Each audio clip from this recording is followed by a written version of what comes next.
I'm Jeff Altman, the Big Game Hunter. I'm called the Big Game Hunter because I've been hunting down leaders and staff for organizations for more than 40 years. One of my subscribers sent me a message and asked me to talk about how to negotiate when you have more than one offer without blowing the one that you really want. So let me address that here and start off by saying you're in control and they have the capacity to walk away. And you need to know that right up front in order to know how far you can press this. So let's say you have two good situations. Notice two good situations. Now, you have one offer in hand. A second one is forthcoming. This is what contingency recruiters do all the time. And they'll tell their client he's expecting another offer. You can tell the firm that directly. I'm expecting another offer, or I have another offer, depending upon which situation you're involved with. Now, what this is doing right away is putting an alert in front of the firm to say, we've got to move faster. Now, some of them are going to say, well, that's great. We wish you well. And you have to be prepared to walk away from that, because you can't just suddenly go, but wait, wait. You've basically threatened them, and they do have the right to walk away. But let's assume that the firm that you have the offer is one that you would consider actually accepting. And the second one is the bonus prize. So what you want to be able to say to that second firm is, I have another offer, and it's a good one, and I don't want to lose that one. I would appreciate it if you could accelerate your schedule in order to complete your process so you can make a decision. They'll ask what your timeline is. For most people, it's a week from the time that you get the offer until the firm starts getting anxious and thinking about pulling the offer, thinking of saying to you, take it or leave it, and that sort of thing. So, the second firm has the capacity to say, we can't do it that fast. So-and-so has a vacation schedule. We have many other interviews that we have to conduct before we decide on you. And that's really useful for you to know. Let's assume now both firms have made offers at about the same time. You have a preference for one firm over another, and that firm has the lower offer. Notice there are lots of different scenarios here to work with, so it's not all that cut and dry. You have to always know which firm is the one that you really prefer. So let's say the one you prefer has the lower dollar offer, but you would accept the firm that has the higher offer, even though that's an inferior position in your mind. So you tell the second firm, I have another offer. Frankly, I prefer yours. The other firm has offered me, more than you. I hope you can at least meet their offer. They can say yes, they can say no. If they say no, you have a decision to make. Is it worth your while to accept the lesser amount? Or has the firm told you something about how they're valuing you that's really useful for you to know? Because sometimes when a firm is valuing someone to a lower level, what they're saying is, number one, we're cheap. Number two is, we don't think as much of you as you think of you. And a couple of other variables. But those are the two majors you need to be concerned with. And at that point, again, you have decisions to make.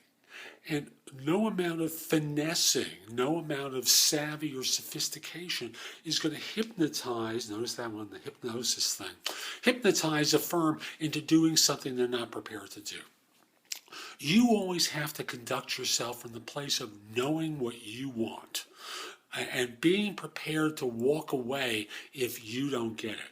Now, that doesn't mean that you should be hard and fast and rigid all the time, because sometimes a firm may listen to what you say to them and say, we want to demonstrate we really believe in you and there's a huge upside for you here.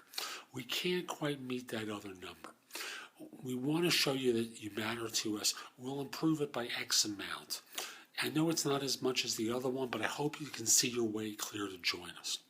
Again, you have choices to make. And whatever you choose, don't go looking at the mistake you made 3 months later when things aren't perfect. No job is perfect, not the one that makes a higher offer, not the one that makes a lesser offer that was a preferred role. Every job has flaws to it. Every manager will have flaws to them. So be wise here.